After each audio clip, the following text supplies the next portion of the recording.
नमस्कार मेरे प्यारे देशवासियों। आज मैं अपनी बात की शुरुआत एक वेद वाक्य के साथ करना चाहता हूं। कृतं में दक्षिणे हस्ते जयो में सव्य आहितः।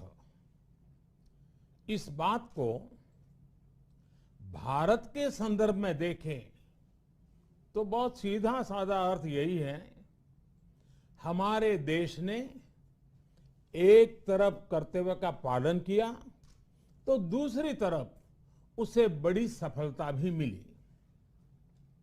कल 21 अक्टूबर को भारत ने 1 बिलियन 100 करोड़ वैक्सीन डोज का कठिन लेकिन असाधारण लक्ष्य प्राप्त किया है। इस उपलब्धि के पीछे 130 करोड़ देशवासियों की कर्तव्य शक्ति लगी है। इसलिए ये सफलता भारत की सफलता है, हर देशवासी की सफलता है। मैं इसके लिए सभी देशवासियों को हृदय से बधाई देता हूं। साथियों, 100 करोड़ वैक्सीन डोज ये केवल एक आंकड़ा नहीं है, ये देश के सामर्थ्य का प्रतिबिंब है, इतिहास के नए अध्याय की रचना है। ये उस नए भारत की तस्वीर है जो कठिन लक्ष्य निर्धारित कर उन्हें हासिल करना जानता है।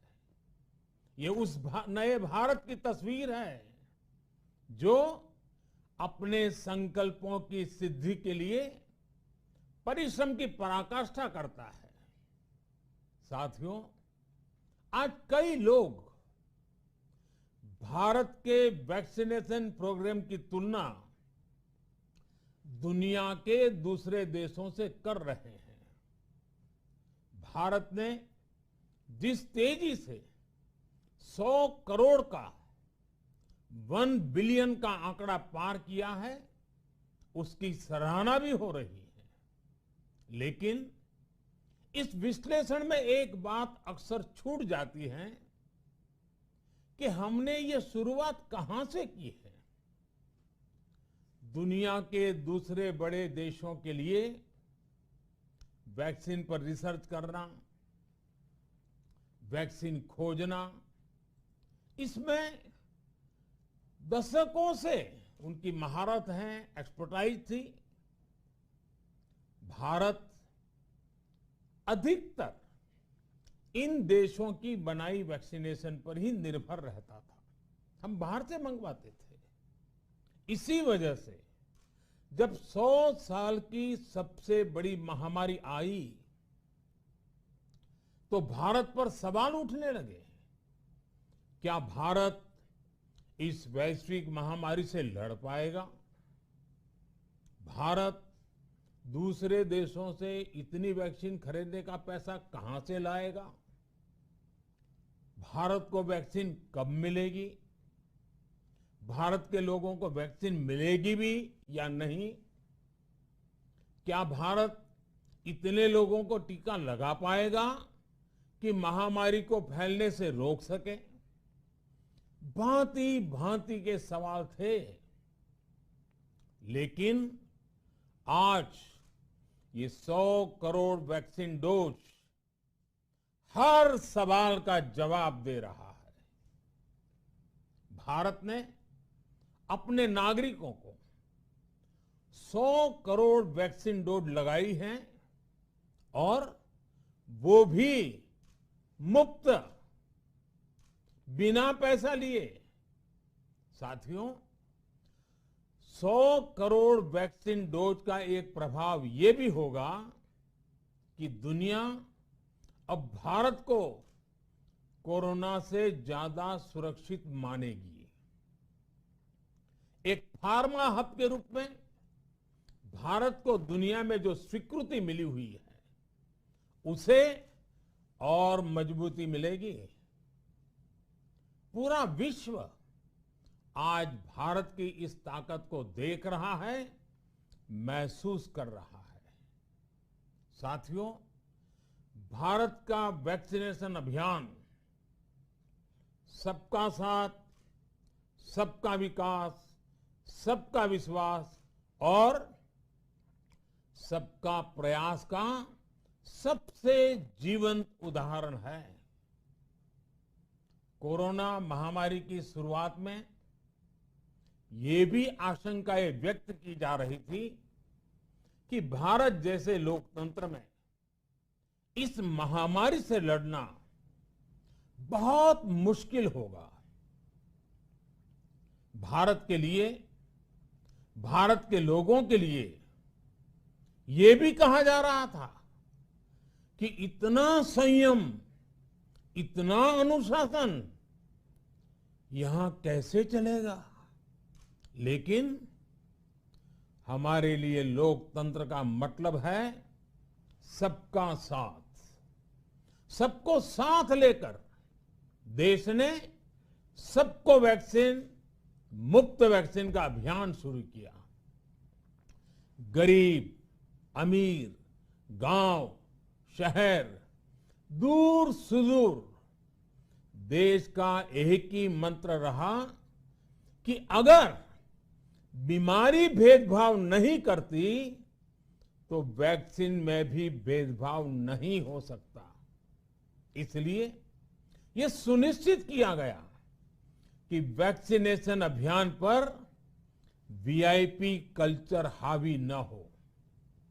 कोई कितने ही बड़े पद पर क्यों न रहा हो, कितना ही धनी क्यों न रहा हो, उसे वैक्सीन सामान्य नागरिकों की तरह ही मिलेगी। साथियों, हमारे देश के लिए ये भी कहा जा रहा था कि यहां ज्यादातर लोग टीका लगवाने के लिए आएंगे ही नहीं।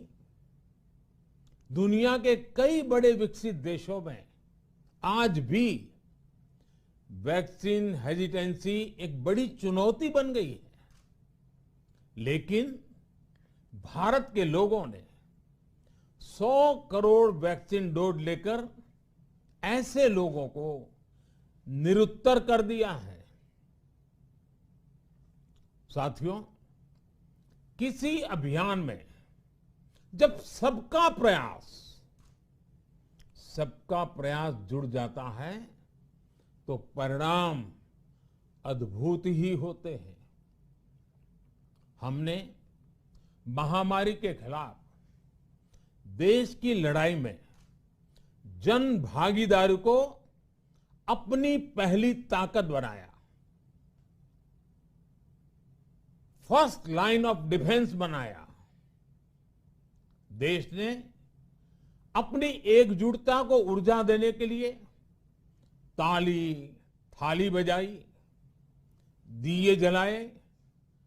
तब कुछ लोगों ने कहा था कि क्या इससे बीमारी भाग जाएगी? लेकिन हम सभी को उसमें देश की एकता दिखी, सामूहिक शक्ति का जागरण दिखा। इसी ताकत ने कोविड वैक्सीनेशन में आज देश को इतने कम समय में 100 करोड़ तक पहुंचाया है। कितनी ही बार हमारे देश ने एक दिन में 1 करोड़ टीकाकरण का आंकड़ा पार किया है। ये बहुत बड़ा सामर्थ्य है, प्रबंध कौशल है, टेक्नोलॉजी का बेहतरीन इस्तेमाल है, जो आज बड़े बड़े देशों के पास भी नहीं है। साथियों, भारत का पूरा वैक्सीनेशन प्रोग्राम विज्ञान की कोख में जन्मा है, वैज्ञानिक आधारों पर पनपा है और वैज्ञानिक तरीकों से चारों दिशाओं में पहुंचा है। हम सभी के लिए गर्व करने की बात है कि भारत का पूरा vaccination program science born, science driven और साइंस बेस्ड रहा है। वैक्सीन बनने से पहले और वैक्सीन लगने तक इस पूरे अभियान में हर जगह साइंस और साइंटिफिक अप्रोच शामिल रही है।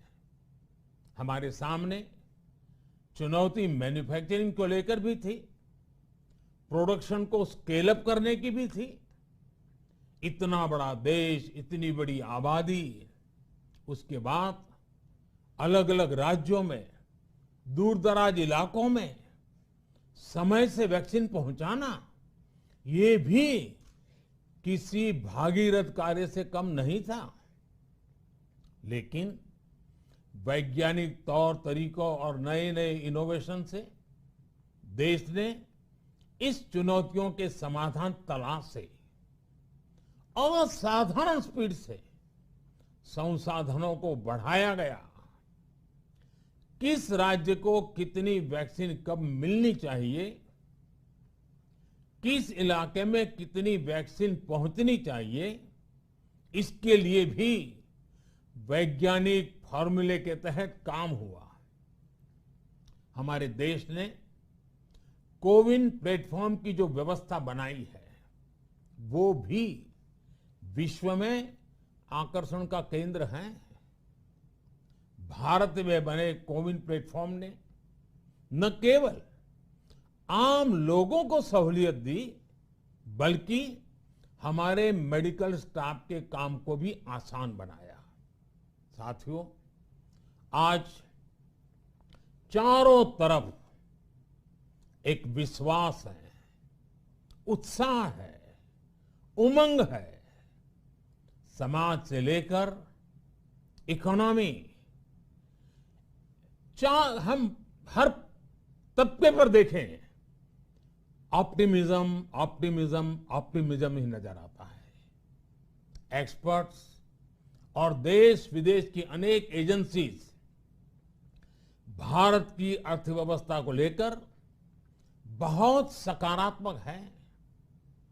आज भारतीय कंपनियों में न सिर्फ रिकॉर्ड इन्वेस्टमेंट आ रहा है, बल्कि युवाओं के लिए रोजगार के नए अवसर भी बन रहे हैं। स्टार्टअप्स में रिकॉर्ड इन्वेस्टमेंट के साथ ही रिकॉर्ड स्टार्टअप्स यूनिकॉर्न बन रहे हैं। हाउसिंग सेक्टर में भी नई ऊर्जा दिख रही है। पिछले महीनों में किए गए कई सारे रिफॉर्म्स, कई सारे इनिशिएटिव, गति शक्ति से लेकर नई ड्रोन पॉलिसी तक भारत की अर्थव्यवस्था को और तेजी से आगे बढ़ाने में बड़ी भूमिका निभाएंगे। कोरोना काल में कृषि क्षेत्र ने हमारी अर्थव्यवस्था को मजबूती से संभाले रखा। आज रिकॉर्ड लेवल पर अनाज की सरकारी खरीद हो रही है। किसानों के बैंक खातों में सीधे पैसे जा रहे हैं। वैक्सीन के बढ़ते हुए कवरेज के साथ साथ आर्थिक सामाजिक गतिविधियां हो, खेल जगत हो, टूरिज्म हो, एंटरटेनमेंट हो, सब तरफ सकारात्मक गतिविधियां तेज हो रही हैं। आने वाले त्योहारों का मौसम इसे और गति देगा और शक्ति देगा। साथियों, एक जमाना था जब मेड इन ये कंट्री, मेड इन वो कंट्री, इसी का बोलबाला था, बहुत क्रेज हुआ करता था। लेकिन आज हर देशवासी ये साक्षात अनुभव कर रहा है कि मेड इन इंडिया की ताकत बहुत बड़ी होती है। और इसलिए आज मैं आपसे फिर ये कहूंगा कि हमें हर छोटी से छोटी चीज जो मेड इन इंडिया हो, जिसे बनाने में किसी भारतवासी का पसीना बहा हो, उसे खरीदने पर जोर देना चाहिए। और ये सबके प्रयास से ही संभव होगा। जैसे स्वच्छ भारत अभियान एक जन आंदोलन है, वैसे ही भारत में बनी चीज खरीदना, भारतीयों द्वारा बनाई चीज खरीदना, वोकल फॉर लोकल, ये हमें व्यवहार में लाना ही होगा। और मुझे विश्वास है सबके प्रयास से हम ये भी करके रहेंगे। आप याद करिए, पिछली दिवाली हर किसी के मन मस्तिष्क में एक तनाव था, लेकिन इस दिवाली 100 करोड़ वैक्सीन डोज के कारण एक विश्वास का भाव है।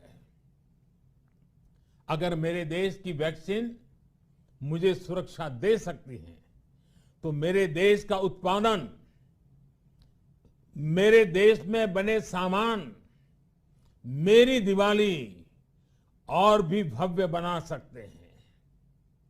दिवाली के दौरान बिक्री की एक तरफ और बाकी साल की बिक्री एक तरफ होती है। हमारे यहां दिवाली के समय, त्योहारों के समय बिक्री एकदम बढ़ जाती है। 100 करोड़ वैक्सीन डोज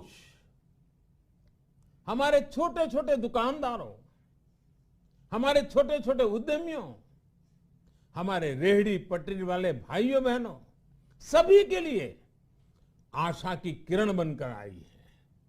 साथियों, आज हमारे सामने अमृत महोत्सव के संकल्प है, तो ऐसे में हमारी ये सफलता हमें एक नया आत्मविश्वास दिलाती है।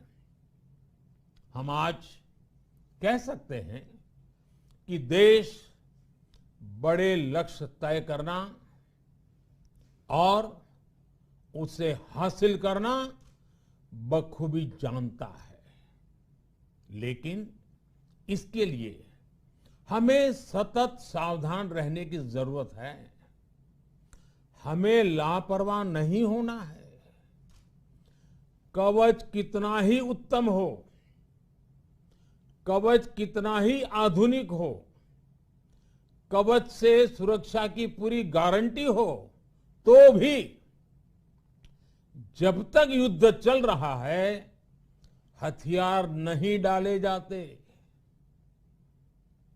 मेरा आग्रह है कि हमें अपने त्योहारों को पूरी सतर्कता के साथ ही मनाना है। और जहां तक मास्क का सवाल है, कभी कभी जरा, लेकिन अब तो डिजाइन की दुनिया भी मास्क में प्रवेश चुकी है। मेरा इतना ही कहना है, जैसे हमें जूते पहन करके ही बाहर जाने की आदत लग गई है ना, बस वैसे ही मास्क को भी एक सहज स्वभाव बनाना ही होगा। जिनको अभी तक वैक्सीन नहीं लगी है, वो इसे सर्वोच्च प्राथमिकता दें। जिन्हें वैक्सीन लग गई है, वो दूसरों को प्रेरित करें। मुझे पूरा भरोसा है कि हम सब मिलकर प्रयास करेंगे तो कोरोना को और जल्द हरा पाएंगे। आप सभी को आने वाले त्योहारों की एक बार फिर बहुत बहुत शुभकामनाएं, बहुत बहुत धन्यवाद।